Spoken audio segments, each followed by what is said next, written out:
ಸಮಸ್ತ ಸ್ನೇಹಿತರಿಗೂ ನಮಸ್ಕಾರ. ಸ್ನೇಹಿತರೆ, ನಮ್ಮ ಹಿಂದಿನ ಭಾರತೀಯರು ತಾನು ಕೊಟ್ಟಂತಹ ಮಾತಿಗೆ, ತನ್ನ ಚಾರಿತ್ರ್ಯಕ್ಕೆ, ಅದಾದ ನಂತರ ತನ್ನ ಸಂಸ್ಕೃತಿಗಾಗಿ ಎಂತೆಂಥ ಮಹಾ ಕಾರ್ಯಗಳನ್ನ ಮಾಡಿದ್ರು ಅಂತ ನಮ್ಮಲ್ಲಿ ಅನೇಕರಷ್ಟು ಜನರಿಗೆ ಇದುವರೆಗೂ ಗೊತ್ತಿಲ್ಲ. ಆದ್ದರಿಂದ ಅವರು ನಡೆದು ಹೋದಂತಹ ದಾರಿ ಬಗ್ಗೆ ಕೆಲವು ವಿಚಾರವನ್ನು ಮಾಡೋಣ.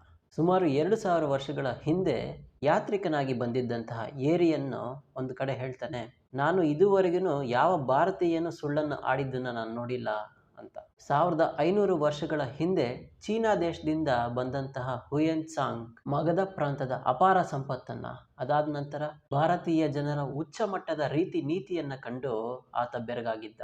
ಗ್ರೀಕ್ ರಾಯಭಾರಿಯಾದಂತಹ ಮೆಗಾಸ್ತನೀಸು ಭಾರತಕ್ಕೆ ಬಂದಾಗ ನಮ್ಮ ಭಾರತೀಯ ಯಾವುದೇ ಮನೆಯಲ್ಲೂ ಬೀಗ ಇಲ್ಲದೆ ಇರೋದನ್ನು ಕಂಡು ಆತ ಆಶ್ಚರ್ಯನಾಗಿದ್ದ. ಅದಾದ ನಂತರ ಅವನ ಕಾಲಘಟ್ಟದಲ್ಲಿ ಬೀಗ ಅನ್ನುವಂಥ ವಸ್ತುಗೆ ಸಂಸ್ಕೃತ ಶಬ್ದಕೋಶನೂ ಇರಲಿಲ್ಲ ಅನ್ನೋದನ್ನು ನೀವು ಗಮನಿಸಬೇಕಾಗಿರೋ ಅಂಶ. ಆತ ಹೇಳ್ತಾನೆ, ಈ ಜನ ತಮ್ಮ ದೇಶದಲ್ಲಿ ಎಂದೂ ಬರಗಾಲ ಅನ್ನೋದೇ ಇಲ್ಲ, ನಮಗೆ ತಿನ್ನೋದಕ್ಕೆ ಆಹಾರನೇ ಇಲ್ಲ ಅಂತ ತಾವು ಎಂದಿಗೂ ಹೇಳ್ಕೊಂಡಿಲ್ಲ.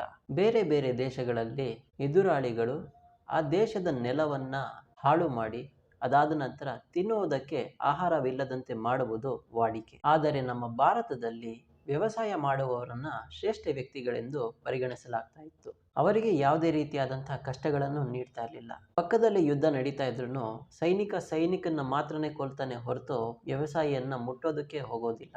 ನಮ್ಮ ಭಾರತೀಯರು ಶತ್ರು ಪಕ್ಷಕ್ಕೆ ಹೋದಾಗ ಆ ದೇಶವನ್ನ ಹಾಳು ಮಾಡುವುದಾಗಲಿ, ಅಲ್ಲಿರುವಂಥ ಆಹಾರವನ್ನ ಹಾಳು ಮಾಡದೆ, ಆ ಜಾಗಕ್ಕೆ ಬೆಂಕಿ ಹಾಕದೆ, ಈ ರೀತಿಯಾದಂಥ ಯಾವುದೇ ರೀತಿಯಾದಂತಹ ತೊಂದರೆಯನ್ನು ಅವರು ನೀಡ್ತಾ ಇರಲಿಲ್ಲ. ಭೂ ಸಂಚಾರಿಯಾದಂತಹ ಮಾರ್ಕೋ ಪೋಲೋ ಭಾರತೀಯರನ್ನ ಕುರಿತು ಈ ರೀತಿಯಾಗಿ ಹೇಳ್ತಾರೆ, ಭೂಲೋಕದಲ್ಲೇನೆ ಭಾರತೀಯರು ಅತ್ಯಂತ ಒಳ್ಳೆಯವರು, ಸತ್ಯವಂತವಾದಂತಹ ವ್ಯಾಪಾರಿಗಳು, ಅವರು ಎಂದೆಂದಿಗೂ ಸುಳ್ಳನ್ನ ಆಡುವುದಿಲ್ಲ ಅಂತ ಹೇಳ್ತಾರೆ. ಮಹಮ್ಮದೀಯನಾದ ಭೂ ವಿವರಣೆಗಾರ ಇದ್ರಿಸಿ ಭಾರತವನ್ನ ಕುರಿತು ಹೇಳ್ತಾನೆ, ಇಂಡಿಯಾ ದೇಶದ ಜನರು ನಂಬಿಕೆ, ಸತ್ಯ ಇವುಗಳಿಗೆ ಪ್ರಸಿದ್ಧರಾಗಿದ್ದಾರೆ. ಈ ಮಾತನ್ನ ಆತ ಕ್ರಿಸ್ತ ಶಕ 11ನೇ ಶತಮಾನದಲ್ಲೇನೆ ಹೇಳಿರ್ತಾರೆ. 300 ವರ್ಷಗಳ ಹಿಂದೆ ಭಾರತಕ್ಕೆ ಬಂದಂತಹ ಪೋರ್ಚುಗೀಸರು ಭಾರತವನ್ನ ಕುರಿತು ಒಂದು ಕಡೆ ಬರೆಯುತ್ತಾರೆ, ಹಿಂದೂಗಳು ಯುದ್ಧ ಮಾಡೋದಕ್ಕಿಂತ ಮುಂಚೆ ಸೂಚನೆಯನ್ನು ನೀಡದೆ ಎಂದಿಗೂ ಯುದ್ಧ ಮಾಡೋದಿಲ್ಲ.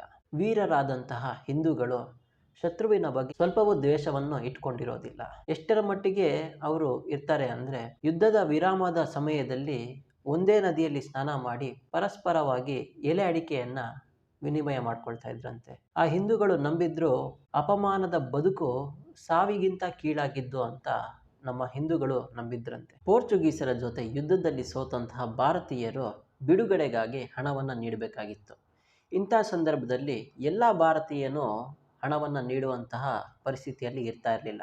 ಆದ್ದರಿಂದ ಪೋರ್ಚುಗೀಸರು ಅವರನ್ನು ಊರಿಗೆ ಹೋಗಿ ಹಣವನ್ನು ತಗೊಂಡು ಬಂದು ಕೊಡು ಅಂತ ಅವನಿಗೆ ಹೇಳಿ ಕಳಿಸ್ತಾ ಇದ್ರು. ಪೋರ್ಚುಗೀಸರಿಗೆ ನಂಬಿಕೆ ಇರ್ತಾ ಇರಲಿಲ್ಲ, ಆ ವ್ಯಕ್ತಿ ಖಂಡಿತವಾಗ್ಲೂ ಹಣ ತೊಗೊಂಬಂದು ವಾಪಸ್ ನನಗೆ ಕೊಡ್ತಾನೆ, ಅದಾದ ನಂತರ ತಾನು ಸಂಪೂರ್ಣವಾಗಿ ಬಿಡುಗಡೆಯನ್ನು ಹೊಂದುತ್ತಾನೆ ಅಂತ. ಎಲ್ಲ ಭಾರತೀಯನಿಗೂ ಆ ಪೋರ್ಚುಗೀಸರು ಆಚೆ ಬಿಟ್ಟಾಗ ಸ್ವತಂತ್ರವಾಗಿ ವಾಪಸ್ ಬರ್ದೇನೆ, ದುಡ್ಡು ಕೊಡ್ದೇನೆ ಓಡೋಗುವಂಥ ಪರಿಸ್ಥಿತಿ ಇದ್ರೂ ಊರಿಗೆ ಹೋದಂತಹ ಎಲ್ಲ ಭಾರತೀಯರು ಹಣವನ್ನು ತಂದು ಆ ಪೋರ್ಚುಗೀಸರಿಗೆ ನೀಡಿ ತನ್ನ ಬಿಡುಗಡೆಯನ್ನು ಅವರು ಸಂಪೂರ್ಣವಾಗಿ ಪಡೆಯುತ್ತಾ ಇದ್ದರು. ನಮ್ಮ ಭಾರತೀಯರ ಸತ್ಯ ನಿಷ್ಠೆಯನ್ನು ಕಂಡು ಪೋರ್ಚುಗೀಸರಿಗೇನೆ ಆಶ್ಚರ್ಯ ಆಗ್ತಾ ಇತ್ತಂತೆ.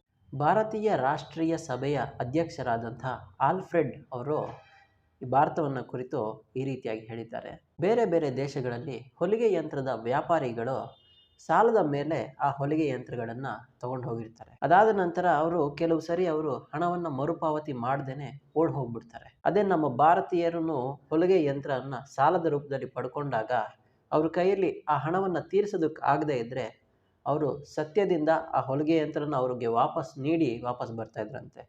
ಅವರ ಕೈಯಲ್ಲಿ ಹಣವನ್ನು ನೀಡುವಂಥ ಪರಿಸ್ಥಿತಿ ಇದ್ದರೆ ಖಂಡಿತವಾಗಿಯೂ ಎಲ್ಲ ಭಾರತೀಯನು ತಾನು ಪಡೆದುಕೊಂಡಂತಹ ಸಾಲಕ್ಕೆ ಮರುಪಾವತಿಯನ್ನು ಮಾಡಿಯೇ ತೀರ್ತಾ ಇದ್ರಂತೆ. ಇದಕ್ಕಿಂತ ಆಶ್ಚರ್ಯ ಸಂಗತಿ ಏನಂದರೆ, ವ್ಯಾಪಾರ ಮಾಡುವಂಥ ಸಂದರ್ಭದಲ್ಲಿ, ಸಂತೆಯ ಸಂದರ್ಭದಲ್ಲಿ, ಅದಾದ ನಂತರ ಮಾರ್ಕೆಟಲ್ಲಿ, ಇಂಥ ಕಡೆ ಎಲ್ಲ ಹಣ ಹಾಕಿರುವಂಥ ಗಲ್ಲಾಪೆಟ್ಟಿಯಲ್ಲಿ ಯಾವುದೇ ರೀತಿಯಾದಂಥ ಬೀಗನು ಹಾಕದೇ ಇದ್ರೂ, ಅಲ್ಲಿ ಯಾರು ಇಲ್ಲದೆ ಇದ್ರೂ ಜನ ಅದಕ್ಕೆ ಕೈ ಹಾಕಿ ಎತ್ಕೊಳ್ಳುವಂಥ ಪ್ರಯತ್ನವನ್ನು ಯಾರು ಮಾಡ್ತಾ ಇರಲಿಲ್ಲ. ಇನ್ನೂ ಒಂದು ಕಡೆ ಕರ್ನಲ್ ಸ್ಲೀಮ್ ಅನ್ನೋರು ಹೇಳ್ತಾರೆ, ಒಂದೇ ಒಂದು ಸುಳ್ಳಿನಿಂದ ತಮ್ಮ ಜೀವ, ತಮ್ಮ ಸ್ವಾತಂತ್ರ್ಯ, ತಮ್ಮ ಹಣ, ಆಸ್ತಿ ಇವುಗಳನ್ನೆಲ್ಲ ಉಳಿಸ್ಕೊಳ್ಳುವಂಥ ಸಂದರ್ಭ ಇದ್ರೂ ಹಿಂದೂಗಳು ಸುಳ್ಳುಗಳನ್ನು ಹೇಳದಂತಹ ನೂರಾರು ಸಂದರ್ಭಗಳನ್ನು ನಾನು ಕಂಡಿದ್ದೇನೆ ಅಂತ ಅವರು ಹೇಳ್ತಾರೆ. ಕೌಟಿಲ್ಯ ಚಕ್ರವರ್ತಿಯಾದಂತಹ ಚಂದ್ರಗುಪ್ತನ ಗುರುವಾಗಿದ್ರೂ ಅವರು ಅರಮನೆಯಲ್ಲಾಗ್ಲಿ ವೈಭವಯುತ ಜೀವನವನ್ನ ನಡೆಸಲಿಲ್ಲ. ಒಂದು ಚಿಕ್ಕ ಕುಟೀರದಲ್ಲಿ ವಾಸ ಮಾಡಿದಂಥವರು ಕೌಟಿಲ್ಯ. ಸಾರ್ವಭೌಮನಾದಂತಹ ಅಶೋಕ ಚಕ್ರವರ್ತಿ ಮಹಾಶೂರನಾಗಿದ್ರೂ ಕಳಿಂಗ ಯುದ್ಧದ ನಂತರ ಅಲ್ಲಾದಂತಹ ಸಾವು ನೋವುಗಳು, ವಿಧವೆಗಳ ಕಿರುಚಾಟ, ಅದಾದ ನಂತರ ಚಿಕ್ಕ ಮಕ್ಕಳ ದುಃಖ, ಹೆತ್ತವರ ದುಃಖ, ವೃದ್ಧಾಪ್ಯರ ದುಃಖವನ್ನ ಕಂಡು ಅವನಿಗೆ ತುಂಬಾ ನೋವಾಗುತ್ತೆ. ಅದಾದ ನಂತರ ಯುದ್ಧವನ್ನ ಸಂಪೂರ್ಣವಾಗಿ ತ್ಯಜಿಸಿ ತ್ಯಾಗ ಮಹಾಸೇವೆಗಳನ್ನ ಮೈಗೂಡಿಸಿಕೊಂಡ. ನಿಜವಾದ ವಿಜಯ ಧರ್ಮದ ಆಚರಣೆಯಿಂದ ಬರುತ್ತೆ ಅಂತ ಕಂಡುಕೊಂಡ್ರು. ಜಗತ್ತಿನ ಇತಿಹಾಸವನ್ನ ಬರೆದಂಥವ್ರು H.G. ವೇಲ್ಸ್ ಅವರು ಅಶೋಕ ಚಕ್ರವರ್ತಿಯನ್ನ ಕುರಿತು ಈ ರೀತಿಯಾಗಿ ಹೇಳ್ತಾರೆ. ಜಗತ್ತಿನ ಇತಿಹಾಸದಲ್ಲೇನೆ ಅಶೋಕ ಚಕ್ರವರ್ತಿಯಂತಹ ವ್ಯಕ್ತಿಯನ್ನ ಎಂದೆಂದಿಗೂ ನೋಡೋದಕ್ಕಾಗಲ್ಲ. ಕಾರಣ, ಮಾರ್ಗಗಳಲ್ಲಿ ಜನರಿಗೆ, ಪ್ರಾಣಿಗಳಿಗೆ ನೆರಳಿರಲಿ ಅಂತ ಆ ರಸ್ತೆಯ ಬದಿಗೂ ಆಲದ ಮರನ್ನ ನಡೆಸಿದ್ದಾರೆ. ದಾರಿಯ ಪಕ್ಕದಲ್ಲಿ ಮಾವಿನ ತೋಪುಗಳನ್ನು ಬೆಳೆಸಿದ್ದೇನೆ. ಒಂದೊಂದು ಅರ್ಧ ಕ್ರೋಶಗಳಷ್ಟು ದೂರದಲ್ಲಿ ಬಾವಿಯನ್ನ ತೋಡಿಸಿದ್ದೇನೆ.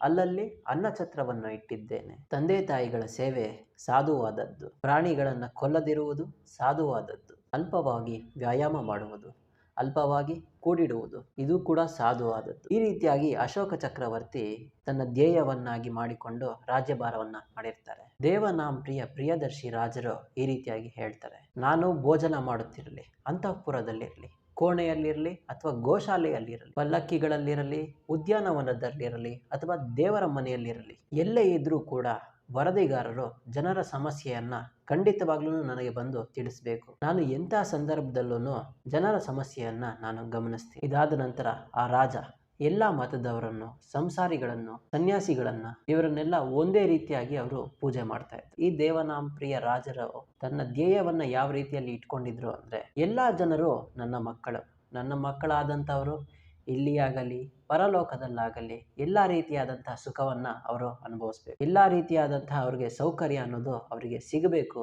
ಎಲ್ಲರಿಗೂ ಎಲ್ಲ ಕಾಲದಲ್ಲೂ ಒಳ್ಳೆಯದೇ ಆಗಬೇಕು ಅಂತ ಅವರು ಭಾವಿಸ್ತಾ ಇದ್ರು. ಇದಾದ ನಂತರ ಈ ವಿಷಯವನ್ನ ಗಮನಿಸಿ ಗಬ್ಬವಾಗಿರುವಂತಹ ಅಥವಾ ಹಾಲು ಕರೆಯುವ ಹಂದಿ, ಕುರಿ, ಮೇಕೆ ಇವುಗಳನ್ನ ಕೊಲ್ಲಬಾರದು. 6 ತಿಂಗಳವರೆಗೆ ಅವುಗಳ ಶಿಶುವನ್ನು ಕೂಡ ಕೊಲ್ಲಬಾರದು. ಹುಂಜಗಳನ್ನ ಹಿಡಿಬಾರದು. ಜೀವಿಗಳು ಸೇರ್ಕೊಂಡಿರುವಂತ ಹೊಟ್ಟನ್ನ ಉರಿಸಬಾರದು. ಹಿಂಸೆ ಮಾಡುವಂತಹ ಪ್ರಾಣಿಗಳನ್ನ ಕಾಡಿಂದ ಓಡಿಸೋದಕ್ಕೆ ಕಾಡನ್ನ ಉರಿಸಬಾರದು. ಜೀವಿಗಳನ್ನ ಕೊಲ್ಲಲೇಬಾರದು. ಈ ರೀತಿಯಾಗಿ ದೇವನಾಂಪ್ರಿಯರಾದಂತಹ ರಾಜರು ಹೇಳಿರ್ತಾರೆ. ಅದನ್ನೇ ಅವರ ಧ್ಯೇಯ ಅಂತ ಅವರು ನಂಬಿಕೊಂಡು ಅದನ್ನ ನಡೆಸ್ಕೊಂಡು ಪರಿಪಾಲಿಸಿಕೊಂಡು ಬಂದಿರ್ತಾರೆ. ಚಕ್ರವರ್ತಿ ಆದಂತಹ ಶ್ರೀಹರ್ಷ ಪ್ರತಿ 5 ವರ್ಷಗಳಿಗೆ ಒಂದು ಸರಿ ತಾನು ಸಂಪಾದಿಸಿದಂತ ಹಣವನ್ನೆಲ್ಲ ವಿದ್ವಾಂಸರಿಗೆ, ಬಡವರಿಗೆ ಸಂಪೂರ್ಣವಾಗಿ ಹಂಚ್ತಾ ಇದ್ರು. ನಮ್ಮ ಹೆಮ್ಮೆಯ ಇಮ್ಮಡಿ ಪುಲಿಕೇಶಿ ರಾಜರ ಕಾಲದಲ್ಲಿ ಸುಂದರವಾದಂತಹ ಸ್ತ್ರೀ ಆಭರಣ ಭೂಷಿತೆಯಾಗಿ ರಸ್ತೆಯಲ್ಲಿ ನಡೆದಾಡಿಕೊಂಡು ಹೋಗ್ತಾ ಇದ್ರು ಅಲ್ಲಿದ್ದಂತಹ ವ್ಯಕ್ತಿಗಳು ಯಾರೂ ಆಕೆಯನ್ನ ದುಷ್ಟ ದೃಷ್ಟಿಯಿಂದ ನೋಡ್ತಾ ಇರಲಿಲ್ಲ. ಸ್ನೇಹಿತರೆ, ಸಾಮಾನ್ಯ ಪ್ರಜೆಯೇ ಈ ರೀತಿಯಾಗಿರ್ಬೇಕಾದ್ರೆ ಆ ರಾಜ್ಯವನ್ನ ಆಡ್ತಾ ಇರುವಂತ ರಾಜ ಎಷ್ಟು ನಿಷ್ಠಾವಂತನಾಗಿರ್ಬೇಕು ಅಂತ ನೀವು ಗಮನಿಸ್ಬೇಕು. ನಮ್ಮ ಇಮ್ಮಡಿ ಪುಲಿಕೇಶಿ ಯಾವ ರೀತಿ ನೀತಿಯನ್ನ ಅನುಸರಿಸಿ ತಮ್ಮ ರಾಜ್ಯಭಾರವನ್ನ ಮಾಡಿದ್ರು ಅನ್ನೋದನ್ನ ನೀವು ಎಂದಿಗೂ ಮರಿಬಾರ್ದು. ಅಲ್ಲಸಾನಿ ಪೆದ್ದನ ಕವಿಗೆ ನಮ್ಮ ರಾಜರತ್ನರಾದಂತಹ ಶ್ರೀ ಕೃಷ್ಣದೇವರಾಯರು ಸ್ವತಃ ತನ್ನ ಹಸ್ತದಿಂದ ರತ್ನ ಖಚಿತವಾದಂತಹ ಪಾದುಕೆಯನ್ನ ಆತನಿಗೆ ತೊಡಿಸಿ ಆ ಕವಿಗೆ ಮೆರವಣಿಗೆ ಮಾಡಿ ಆ ಪಲ್ಲಕ್ಕಿಗೆ ಸ್ವತಃ ತಾನು ಹೆಗಲು ಕೊಟ್ಟು ನಿಂತಂತವರು ನಮ್ಮ ಕೃಷ್ಣದೇವರಾಯರು. ಛತ್ರಪತಿ ಆದಂತಹ ಶಿವಾಜಿ ಮಹಾರಾಜರು ತನ್ನ ಗುರುವಾದಂತಹ ಶ್ರೀ ಸಮರ್ಥ ರಾಮದಾಸರಿಗೆ ತಾನು ಕಷ್ಟದಿಂದ ಪಡೆದು ಗೆದ್ದಂತಹ ರಾಜ್ಯವನ್ನ ಆ ಸಮರ್ಥ ರಾಮದಾಸರ ಆ ಭಿಕ್ಷಾ ಪಾತ್ರೆಗೆ ಹಿಂದು ಮುಂದೆ ನೋಡದೆ ತನ್ನ ಪತ್ರವನ್ನ ಅಲ್ಲಿಗೆ ಹಸ್ತಾಂತರ ಮಾಡ್ತಾರೆ. ಶಿವಾಜಿ ಮಹಾರಾಜರಿಗೆ ಅವರ ಸೈನ್ಯಾಧಿಕಾರಿಗಳು ಕಾಣಿಕೆಯ ರೂಪದಲ್ಲಿ ಸುಂದರಿಯರಾದಂತಹ ಸ್ತ್ರೀಯರನ್ನ ತಂದು ಅವರಿಗೆ ಅರ್ಪಿಸಿದಾಗ ಆ ಛತ್ರಪತಿ ಶಿವಾಜಿ ಮಹಾರಾಜರು ಅದನ್ನ ಸ್ವೀಕರಿಸದೆ ಆ ಸ್ತ್ರೀಯರನ್ನ ಸ್ವತಂತ್ರರಾಗಿ ತನ್ನ ಗಂಡನ ಜೊತೆ ಬಾಳನ್ನ ನಡೆಸಲಿ ಅಂತ ಅವರು ಸಂತೋಷದಿಂದ ಅವರನ್ನ ವಾಪಸ್ಸು ಮನೆಗೆ ಕಳಿಸ್ತಾ ಇದ್ರಂತೆ. ಮುಖ್ಯವಾದಂತಹ ವಿಚಾರ ಏನು ಅಂದ್ರೆ, ಛತ್ರಪತಿ ಶಿವಾಜಿ ಮಹಾರಾಜರು ಮುಸ್ಲಿಂ ಅವರ ಕ್ರೌರ್ಯವನ್ನ, ಅದಾದ ನಂತರ ಅವರ ದಬ್ಬಾಳಿಕೆಯನ್ನ ಸ್ವತಃ ತಾನೇ ಸ್ವಂತ ಕಂಡಿದ್ರು ಅವರ ಯಾವುದೇ ಆದಂತಹ ಮಸೀದಿಯಾಗಲಿ ಅವರ ಧರ್ಮ ಗ್ರಂಥಗಳನ್ನಾಗಲಿ ನಾಶ ಮಾಡಲಿಲ್ಲ. ಒಂದು ಸರಿ ಏನಾಗೋಗುತ್ತೆ, ಔರಂಗಜೇಬನ ಮೊಮ್ಮಗಳು ದುರ್ಗಾದಾಸ್ ರಾಠೋಡ್ ಹತ್ರ ಒಂದ್ಸರಿ ಸೆರೆ ಸಿಕ್ಕಾಕೊಂಡ್ಬಿಡ್ತಾಳೆ. ಅದಾದ ನಂತರ ಆ ಹುಡುಗಿಗೆ ತನ್ನದೇ ಆದಂತಹ ಧರ್ಮದ ಗ್ರಂಥವನ್ನು ಆಕೆ ಅಧ್ಯಯನ ಮಾಡಲಿ ಅಂತ ಆತ ದೂರದ ಅಜ್ಮೇರ್ನಿಂದ ಮುಸಲ್ಮಾನ ಅಧ್ಯಾಪಕಿಯನ್ನು ಕರೆತಂದು ಆಕೆಗೆ ಪಾಠವನ್ನು ಮಾಡಲಿ ಅಂತ ವ್ಯವಸ್ಥೆಯನ್ನು ಮಾಡಿಕೊಟ್ಟಂಥದ್ದು. ನೋಡಿದ್ರಲ್ಲ ಸ್ನೇಹಿತರೆ, ನಾನು ಇಲ್ಲಿವರೆಗೂ ಹೇಳಿದಂಥ ವಿಷಯಗಳು ನಿಮ್ಮ ಕೈಲಿ ನಂಬಕ್ಕೆ ಆಗ್ತಾ ಇಲ್ಲ ಅಲ್ವಾ? ಕಾರಣ ಅದೇ ರೀತಿಯಾದಂಥ ಪರಿಸ್ಥಿತಿ ಈಗ ಇದೆ.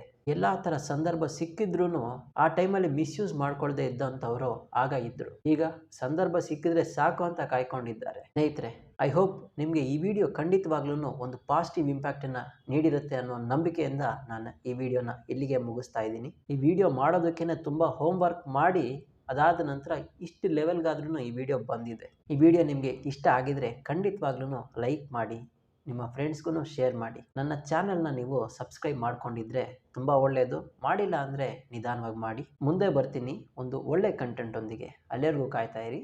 ನಮಸ್ಕಾರ.